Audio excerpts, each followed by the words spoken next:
justice de Dieu, la folie de la croix. Alors, un thème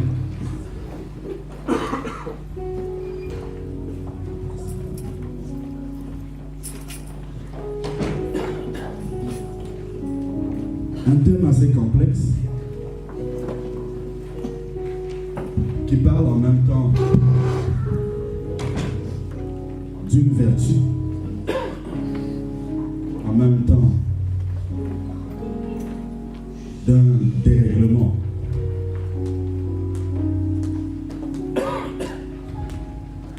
La justice et la folie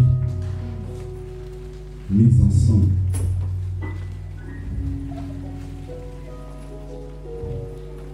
On n'a pas assez de temps. J'aimerais qu'on lise déjà tous les textes. Je vais vous les donner. Comme ça, même si le temps m'arrête, je suis pris le cours, vous pourrez continuer à méditer sur les passages. Donc les textes que j'ai retenus, il y en a plusieurs, mais j'ai retenu ceci. Genèse 2, au verset 17. Genèse 2, verset 17, pour ceux qui notent. Ensuite, Apocalypse 5, de 2 à 3. Genèse 2, verset 17, Apocalypse 5, de 2 à 3. Jean 3, au verset 16. Jean 3, verset 16. 1 Jean 4, verset 10. 1 Jean 4, verset 10. Ésaïe 53, verset 5. Ésaïe 53, verset 5. Et le dernier que j'ai retenu, c'est Colossiens 2, de 13 à 15. Colossiens 2, de 13 à 15. Voilà les versets qui vont conduire la pensée de Dieu ce matin. Comme je disais tout à l'heure, il s'agit de la justice de Dieu. C'est tout un enseignement que je vais m'arranger à condenser, à donner l'essentiel. La justice de Dieu. Et ce matin, on nous ramène à la folie de la croix. Alléluia. La folie de la croix. Quelque chose s'est passé à la croix. Amen. Et ce matin, on nous dit que c'est une folie. Amen. Ce qui s'est passé à la croix, c'est une folie. Folie, pourquoi? Parce que ça dépasse l'entendement. Parce que par notre intelligence, on ne peut l'expliquer. C'est une folie. Et ici, on veut nous expliquer que ce qui s'est passé à la croix, c'est la justice de Dieu. La justice. Le dictionnaire nous dit que c'est une vertu qui inspire le respect absolu du droit d'autrui. C'est un caractère, c'est le caractère de ce qui est juste, qui est conforme à la loi morale ou religieuse.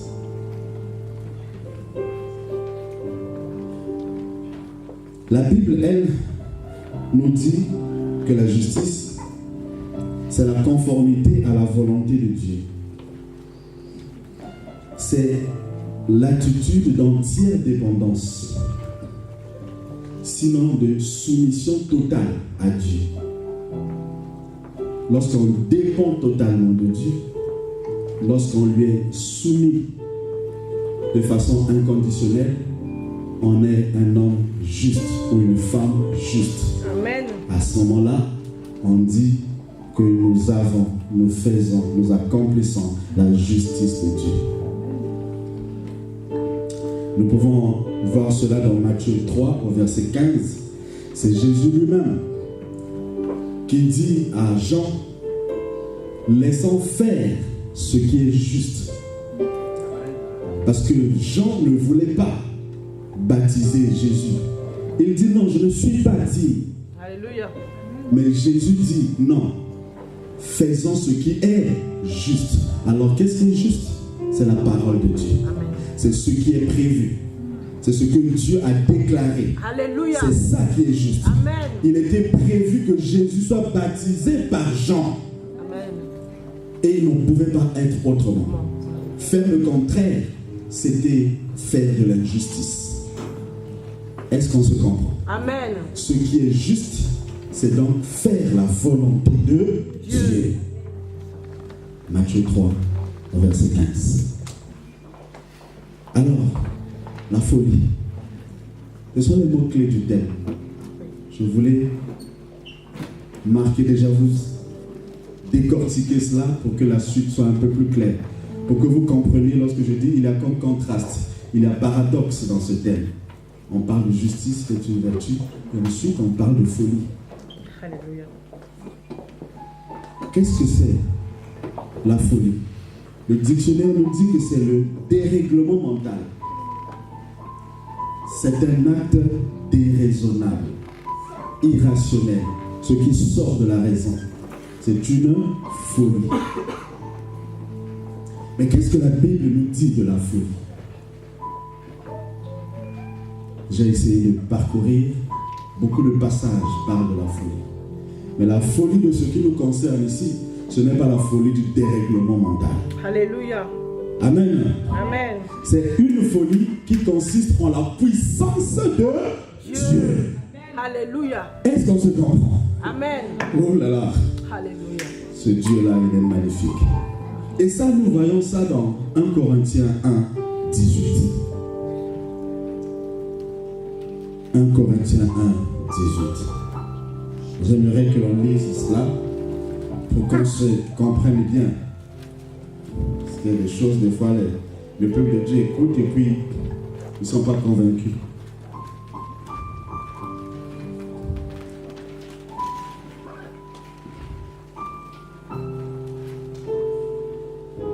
Corinthiens 1, verset 18. Car la prédication de la croix est une folie pour ceux qui périssent. Mais pour nous qui sommes sauvés, elle est une puissance de Dieu. Est-ce que quelqu'un peut répéter ça après moi? Alléluia. Pour nous qui sommes sauvés, elle est une puissance de Dieu. Amen. Amen. Donc la folie qui apparaît dans ce thème, ce n'est pas le dérèglement mental. Est-ce qu'on se comprend? Amen. Il s'agit de démontrer la puissance de Dieu. Et des fois, la puissance de Dieu a l'air d'être plutôt un échec. Lorsque Dieu travaille, il te fait passer par des moments où tu as l'impression que Dieu t'a abandonné, que Dieu n'est pas. Jésus lui-même sur la croix, il a dit, Père, pourquoi m'as-tu abandonné? Mais pourtant, ici, la Bible nous dit que c'est une puissance. Le diable s'en est rendu compte après. Il dit, si le diable pouvait savoir, il n'allait pas conduire Jésus à la croix. Parce que c'est là que son échec a été. Son échec a été scellé à la croix. Et pourtant, le diable était content de voir Jésus souffrir. Il s'est dit, je l'ai eu. Jésus est en train de souffrir. Le sang coule. Voilà. Il pleure. C'est bien. C'est des fois ce que tu traverses. Tu vis des situations compliquées. Comme cet aveugle-né, tout le monde se moque, tout le monde le traite de tout. C'est un pécheur, c'est ceci. Mais Jésus dit non. Ça, cette maladie, c'est pour la gloire de Dieu. Amen. Amen. La situation que tu vis, ce n'est pas pour t'emmener à la mort. C'est pour que Dieu éclate sa gloire. Est-ce que quelqu'un reçoit ça ce matin? Amen. Amen. Alors, la problématique ici, comment cette vertu qui prend le respect, l'équité, l'égalité, peut se révéler comme un dérèglement mental ou comme un acte déraisonnable? Comment la conformité à la volonté de Dieu, l'entière dépendance ou la soumission totale envers Dieu peut constituer, peut devenir une puissance salvatrice pour l'homme. C'est ça que nous allons essayer de voir. J'aimerais que vous compreniez. Lorsqu'on vient à Christ, on doit savoir pourquoi on suit Christ. Amen. Amen. Amen. Amen. Vous devez être assis dans votre croyance. Amen. Vous devez savoir ce que vous faites. Alléluia. Je dis souvent à mes bien-aimés à Brazza, lorsque quelque chose vous dérange, quand vous ne comprenez pas, n'hésitez pas à venir poser la question. Parce que lorsque vous laissez l'ignorance demeurer en vous, vous n'êtes pas affermi. Ça veut dire que quelqu'un peut venir facilement vous désorienter. Est-ce que vous comprenez? Amen. La croyance chrétienne est assise sur le mystère de la croix. Si tu ne comprends pas ce qui s'est passé à la croix, ça veut dire que jusque-là, tu n'es pas encore chrétien.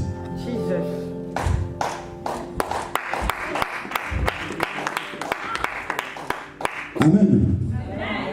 Alors pourquoi il y a eu la croix? Et pourquoi on appelle cet acte folie? Tout commence au commencement. Au commencement, qu'est-ce qui s'est passé? C'est là où nous parlons de Genèse 2, verset 17. Nous savons comment est-ce que Dieu a tout créé.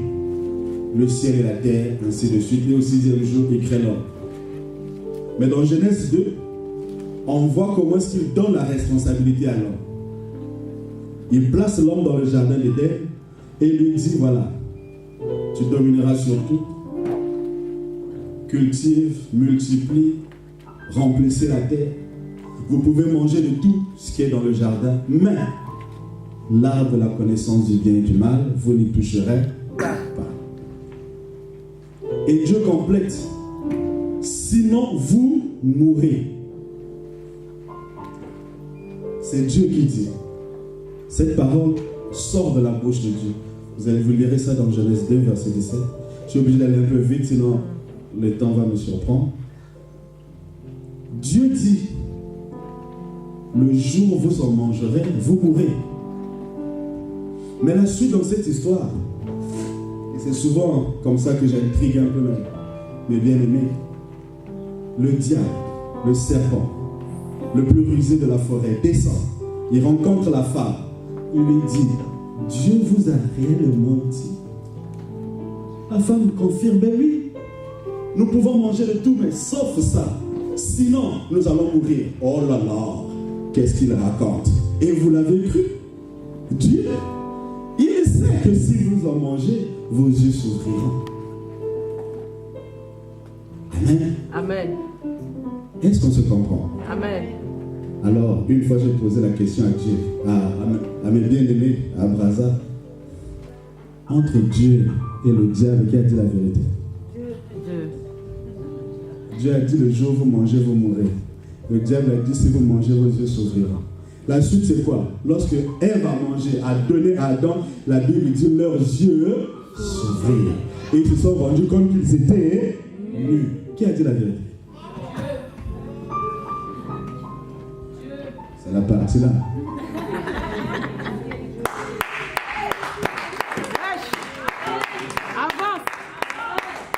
Amen. L'homme a réalisé quoi? Lorsqu'il a mangé la pomme, est-ce qu'il est mort? Non. Mais pourtant ses yeux se sont ouverts. Qui a dit la vérité?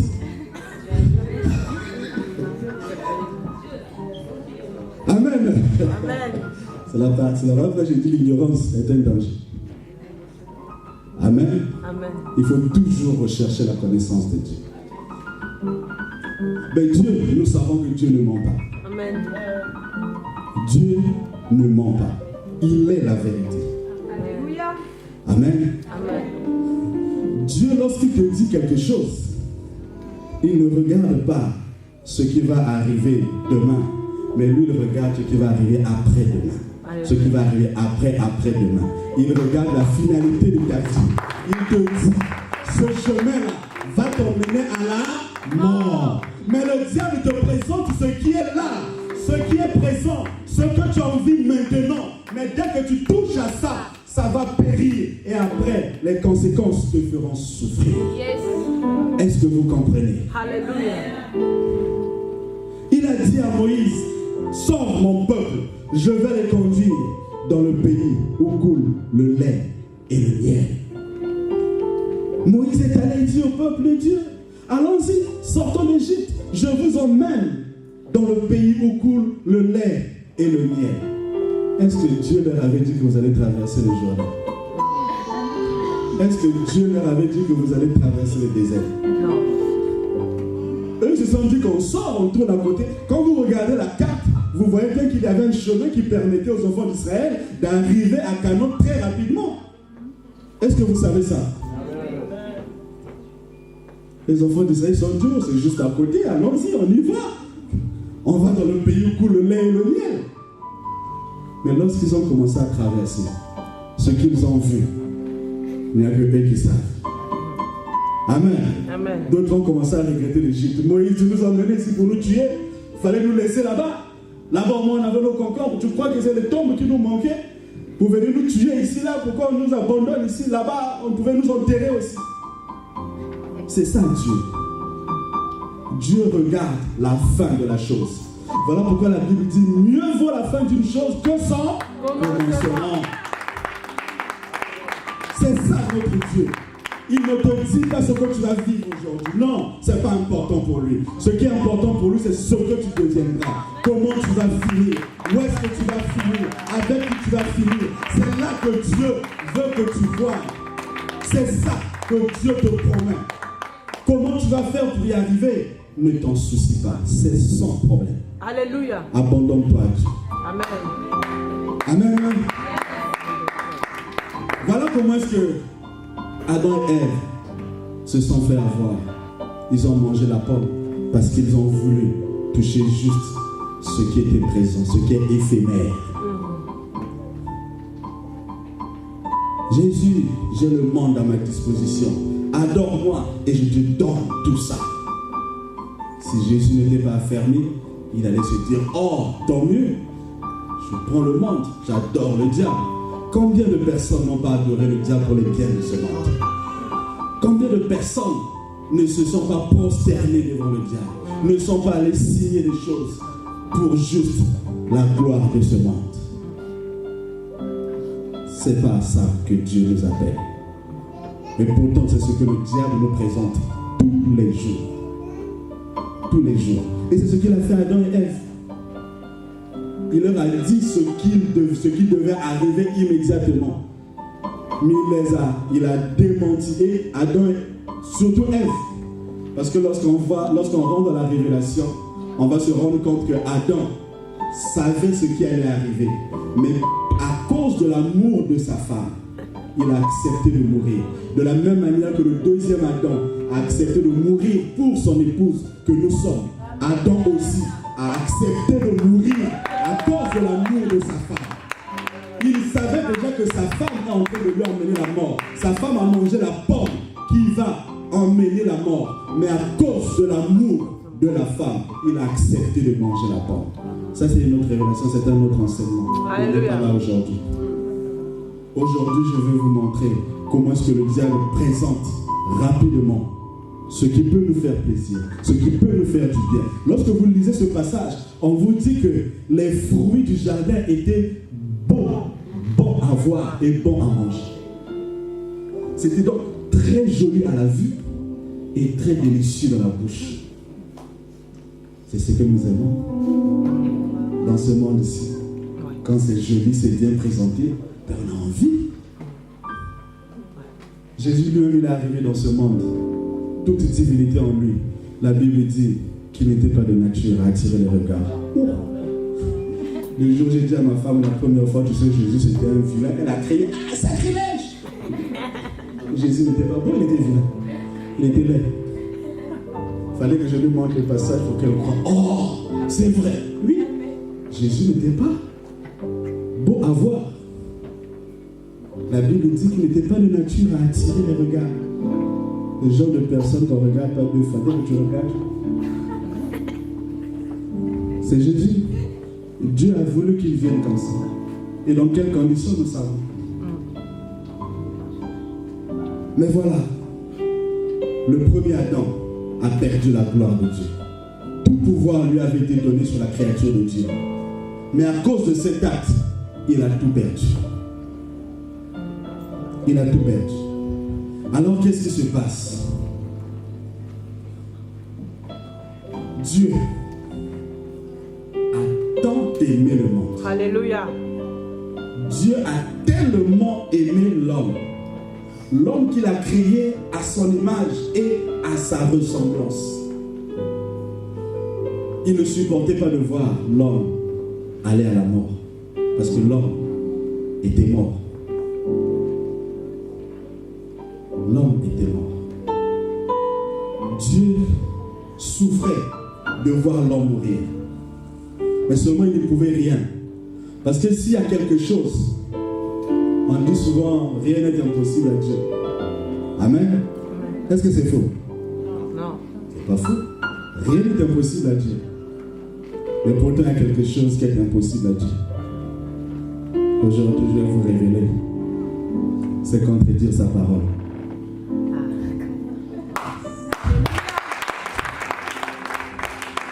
Amen. S'il y a quelque chose qui est impossible à Dieu, c'est contredire sa parole.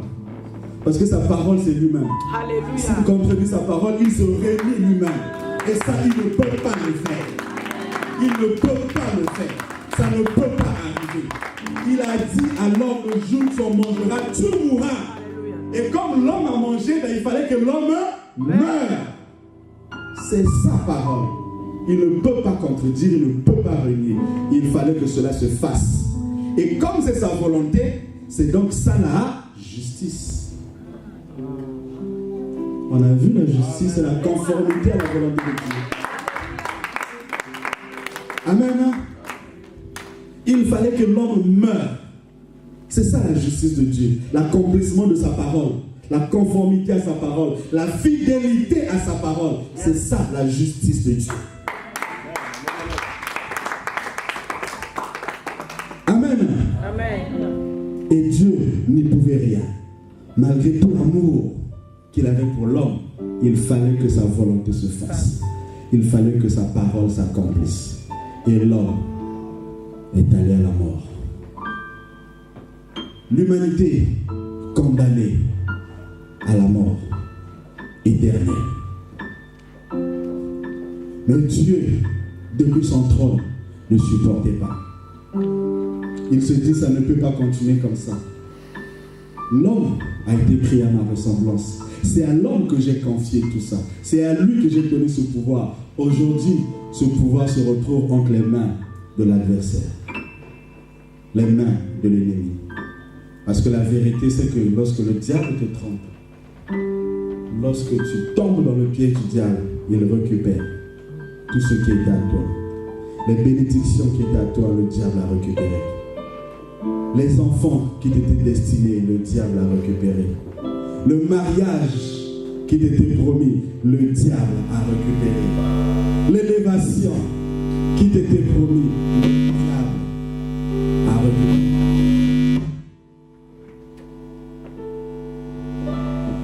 Lorsque tu regardes ta vie, est-ce que tu penses que tu es dans la volonté de Dieu? Lorsque tu te regardes,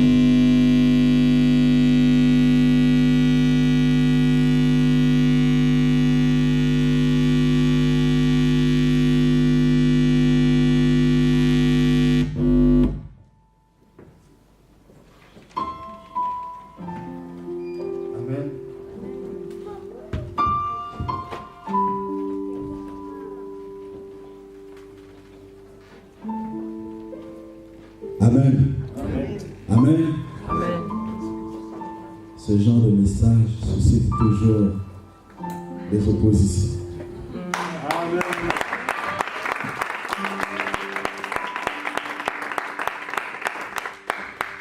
Mais je crois que nous l'avons vaincu.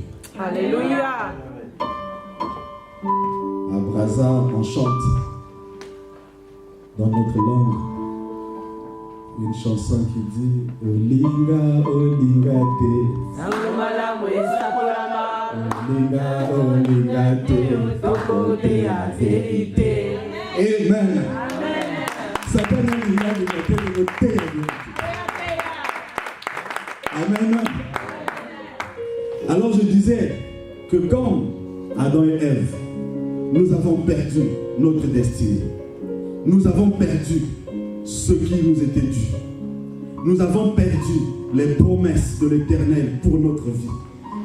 Aujourd'hui, nous nous retrouvons dans des situations que Dieu n'avait pas prévues pour nous. Nous vivons des choses, nous endurons des choses que Dieu n'avait pas prévues. La souffrance n'est pas le partage des enfants de Dieu. La souffrance, c'est certes une épreuve, parce que la Bible dit, le mal atteint souvent le juste, mais l'Éternel l'en délivre toujours. Pourquoi ta situation perdure? Pourquoi ta situation demeure? Pourquoi la souffrance devient le partage de ta vie? C'est pas la volonté de Dieu. Ne t'habitue pas à la souffrance. Je vis dans un pays où la souffrance est telle que les gens s'en sont accommodés. Ils pensent que c'est normal. Lorsque les choses deviennent normales, c'est ça qui est anormal. Oh, ah bon? Parce que c'est le dérèglement qui est devenu normal. Amen. Je faisais rire quelqu'un, je dis, waouh, t'as remarqué, on a fait une semaine sans coupure. Chez nous, c'est étrange. Parce que le délestage, c'est ce qui est devenu courant. C'est ça qui est devenu la norme. Le jour, on passe une semaine, on n'a pas de coupure. Ouh, il y a quelque chose qui ne va pas.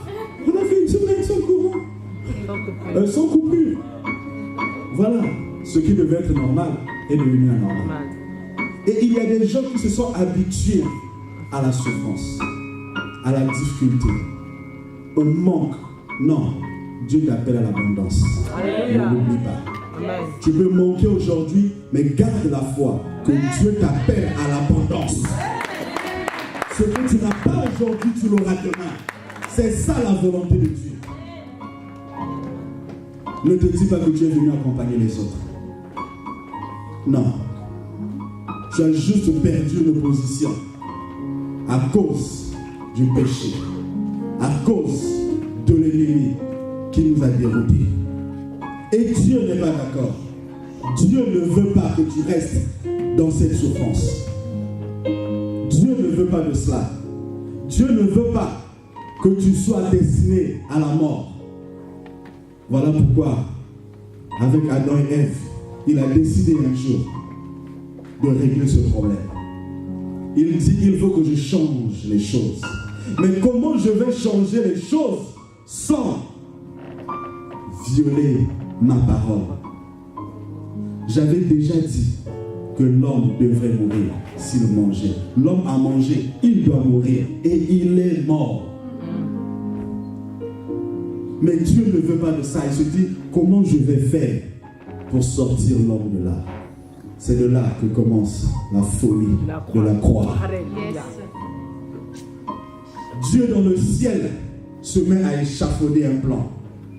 Il se dit, il faut sauver l'homme.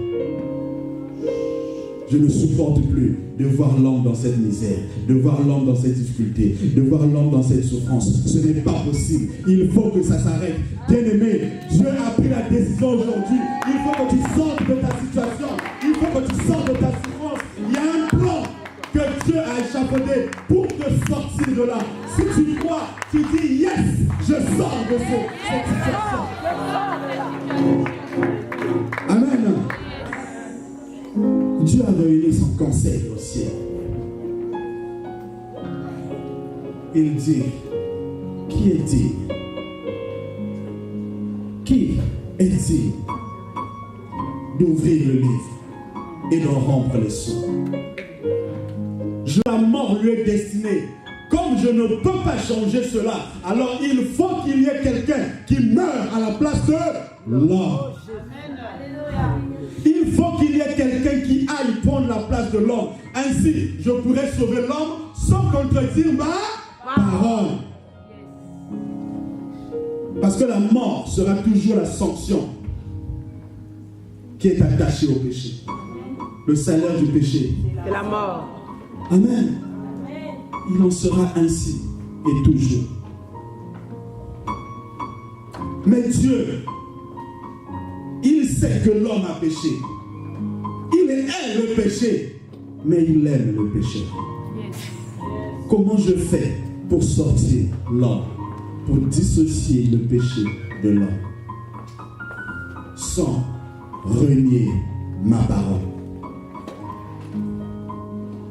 Alors, la solution, c'est que quelqu'un prenne la place de l'homme. Du haut de son trône, Dieu s'écrie: qui est-il?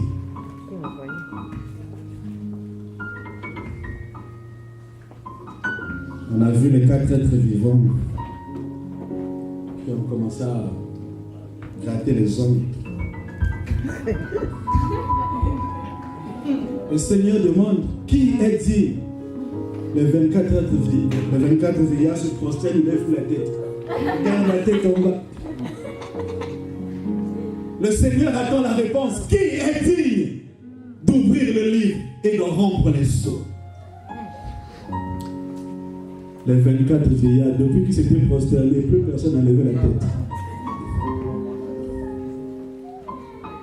Ange Gabriel. En tout cas, Majesté, j'ai encore ma troupe à entretenir. Je reviendrai vers vous certainement d'ici là. Gabriel, oh Majesté, je n'ai pas fini avec toutes les pensées et tout ça que vous avez voulu que je transmette. Excusez-moi, Majesté. Apocalypse 5.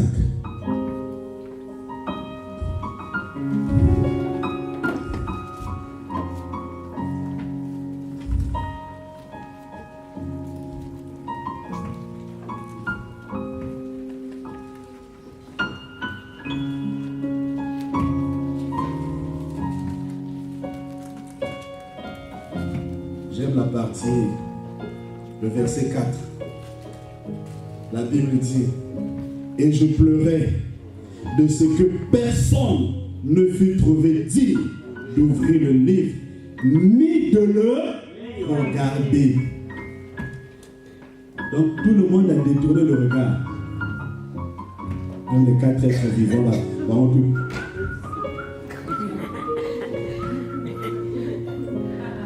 plus personne ne voulait regarder vers le livre. Je vous ai dit, les 24 vieillards se sont prosternés, libérez là.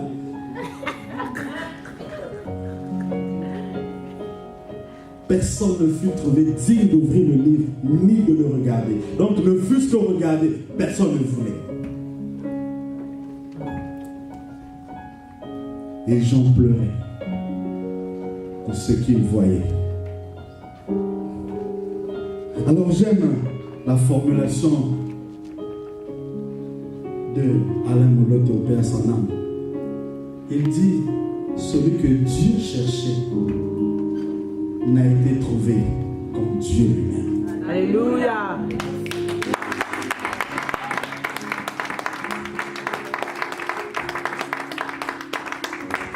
Amen. Amen. Lorsque le Seigneur s'est rendu compte qu'il n'y avait personne, alors il a suscité une partie de lui. C'est ainsi que l'un des vieillards dit: ne pleure point, voici le lion de la tribu de Juda, le rejeton de David, a vaincu pour ouvrir le livre, et c'est 7 sceaux. Le lion de la tribu de Juda, c'est lui qui a été trouvé digne. C'est lui qui a dit: Père, me voici. Envoie-moi. Qui est le lion de la tribu de Juda, si ce n'est que Dieu lui-même? Ça, c'est un autre enseignement que l'on pourra démontrer Je sais que ça vient. Certainement, c'est déjà venu. Parce que nombreux disent que Jésus est Dieu, mais ne savent pas pourquoi on dit Jésus est Dieu. Jésus lui-même n'a jamais confessé de sa bouche que je suis Dieu. Mais pourquoi vous dites qu'il est Dieu?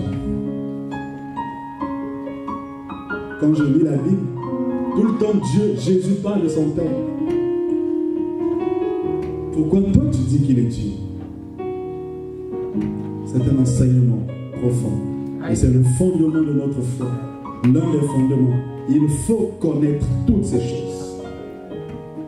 Mais je te confirme, Jésus-Christ est Dieu. Alléluia.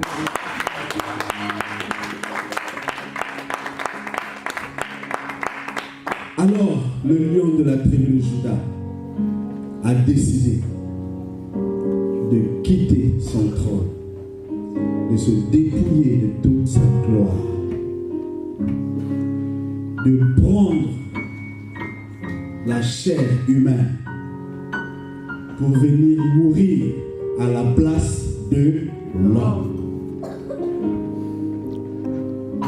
Est-ce que vous commencez à comprendre cette folie? Alléluia. Est-ce que vous commencez à comprendre le plan salvateur de l'homme échafaudé par Dieu lui-même? Il a décidé de quitter, de naître comme un homme pouvait naître par la voix d'une femme.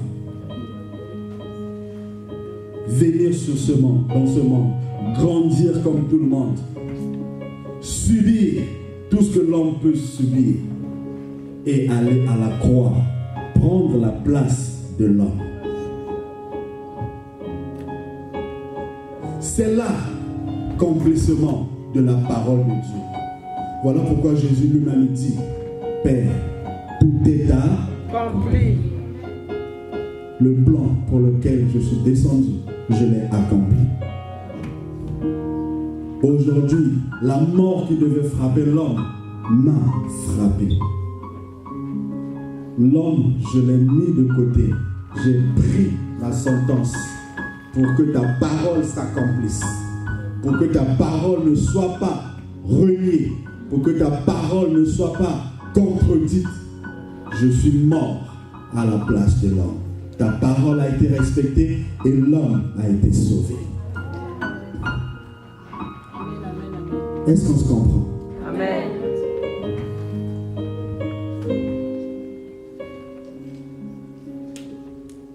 Jean 3,16.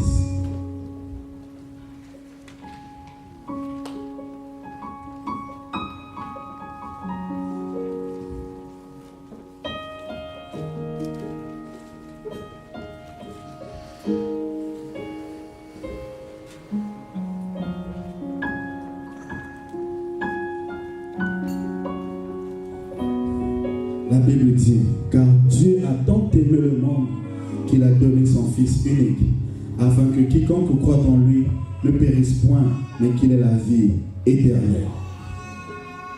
Nous allons lire Ésaïe 53, 5. J'aime bien ce verset. Ésaïe 53.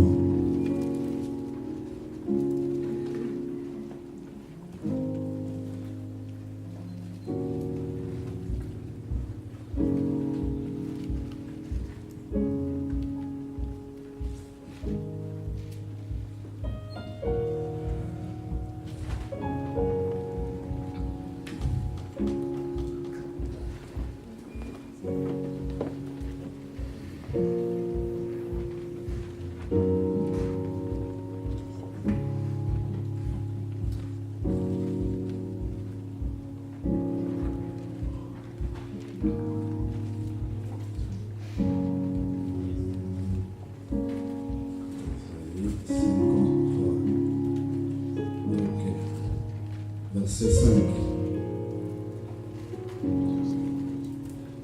La Bible dit: mais il était blessé pour nos péchés, brisé pour nos iniquités. Le châtiment qui nous donne la paix est tombé sur lui. Et c'est par ses meurtrissures que nous sommes guéris. j'aimerais que tu retiennes cela. Le châtiment qui te donne la paix est tombé sur lui. Alors c'est là où j'aime souvent réveiller les enfants de Dieu. Si tu n'as pas la paix, commence à réclamer. Commence à revendiquer. C'est dans cela que la Bible dit que le royaume des cieux appartient aux violents. Alléluia. Est-ce que tu connais tes droits? C'est ça. Est-ce que tu connais tes droits? Tu as droit à la paix. La paix, pas comme les hommes la donnent. La paix qui vient de Dieu. La paix, même les hommes disent que la paix, ce n'est pas l'absence des armes. La paix, c'est lorsque tout va bien. Tout va bien. C'est comme ça que Dieu donne la paix. Dans Ésaïe, on dit, le châtiment qui te donne la paix est tombé sur lui. Si tu n'as pas la paix et que tu te laisses faire, donc Jésus est mort en vain. Jésus est venu pour que toi tu aies la paix, pour que tout aille bien. Et rien ne va dans ta vie et tu t'en contentes. Ça ne fait rien. C'est comme ça que chez moi on dit. Non, les choses, qui me connaît? Je ne suis pas de telle famille. Comme je ne porte pas tel nom, je vais faire comment? J'accepte seulement. Qui t'a dit qu'il faut accepter?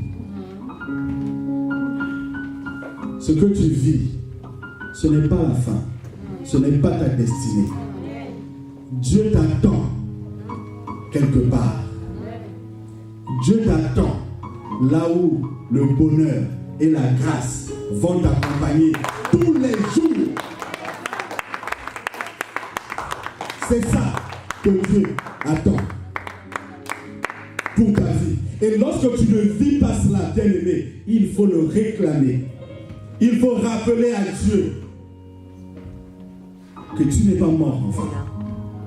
Je veux vivre la paix. Je veux vivre la paix. Je veux palper cela. Je veux profiter de cela. Alléluia. Le bonheur que Dieu nous a promis, ce n'est pas seulement au ciel. Ce n'est pas seulement au ciel.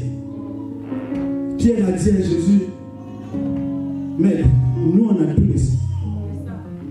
Tout. On a tout abandonné. Travail, parents, tout ça, on t'a suivi. Qu'est-ce qu'on va gagner? Jésus lui a répondu clairement, qu'il n'y a personne qui est abandonné. Parents, amis, travail, voiture, position, ainsi de suite, et qui ne gagne pas dans ce siècle-ci au centuple tout ce qu'il a perdu, et la vie éternelle dans le siècle à venir.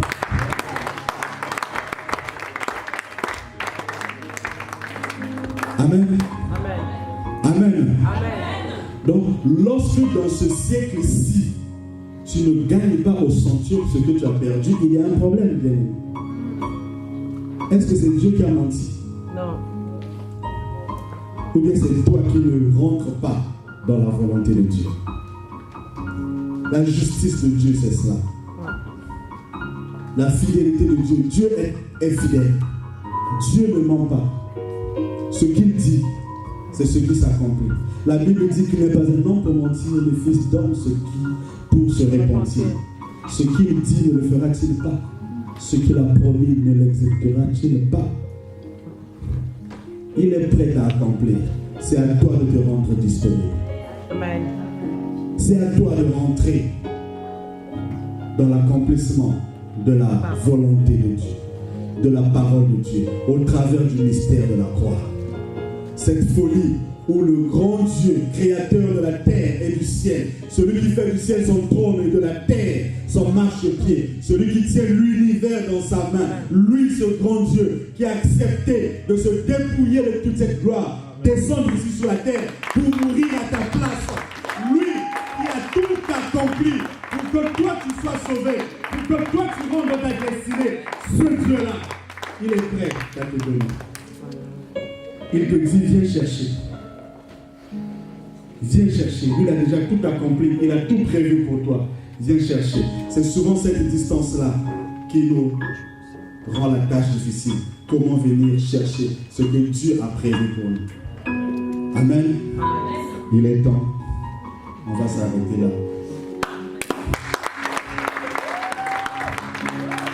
Que Dieu bénisse sa parole.